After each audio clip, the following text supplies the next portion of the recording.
Les volontaires sont des partenaires importants dans la prise en charge globale des patients et de leurs familles.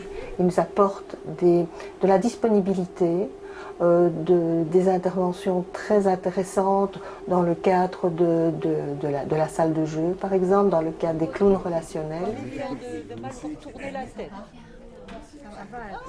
Le clown relationnel est une démarche pratiquée fréquemment par des volontaires qui ont suivi une formation spécifique. Bonjour. Et qui sont préparés pour aller accompagner des patients qui ne communiquent plus, qui sont malentendants, qui sont parfois dans des détresses morales, qui ne sont plus capables le plus souvent de communiquer par la voie des mots. Et donc on est obligé de s'engager dans les dimensions non verbales de la communication, de s'ajuster à eux.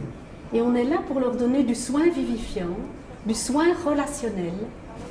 Il ne s'agit pas de faire le clown, mais d'essayer d'être vraiment dans un art de la présence et de l'accompagnement.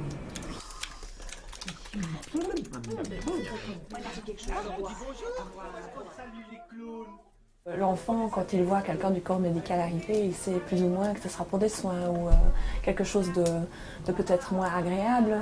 Et lorsqu'un volontaire arrive, eh bien, voilà, c'est quelqu'un de différent qu'ils n'ont jamais vu et ils attendent de savoir ce que cette personne va leur apporter. Il y a une grande fille là. Il y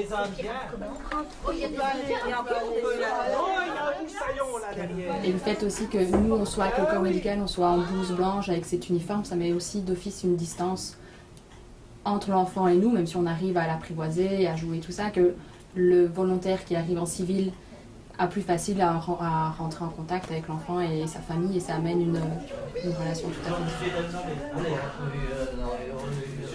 Rompre établissement, monsieur. Intervenir au niveau d'un hôpital, d'une maison de soins auprès de patients gravement malades demande une formation, donc demande à ce qu'on s'investisse dans la formation.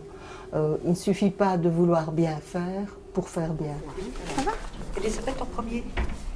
Et si jamais ils ont un doute sur s'ils peuvent aller dans telle ou telle chambre avec des précautions, bien ils viennent assez facilement vers nous pour savoir ce qu'ils doivent mettre comme précaution, ce qu'ils doivent faire, ou ce qui peut ou ce qui ne peut pas rentrer dans la chambre. Ça permet aussi aux parents d'un peu de sortir, d'aller décompresser à l'extérieur, faire des courses, prendre un peu de temps pour eux. Et c'est vrai que leur présence, par exemple, auprès d'un enfant qui est seul, est tellement rassurante pour nous de savoir que cet enfant ne reste pas seul tout ce moment-là. C'est bien, c'est chouette. Il y a du monde, hein? Et on a 2 en plus ou 3 en plus. Moi, je suis pas encore médecin, je suis stagiaire, je débarque, ça fait 3 jours que je suis en pédiatrie, c'est la première fois que je vois ça. Et je trouve que c'est une merveilleuse idée, surtout en ces périodes de fête, d'avoir des gens qui viennent offrir à ces enfants, qui n'ont pas Saint-Nicolas, qui ne passent pas leur Noël, des moments de rire et des bons moments pendant leur hospitalisation.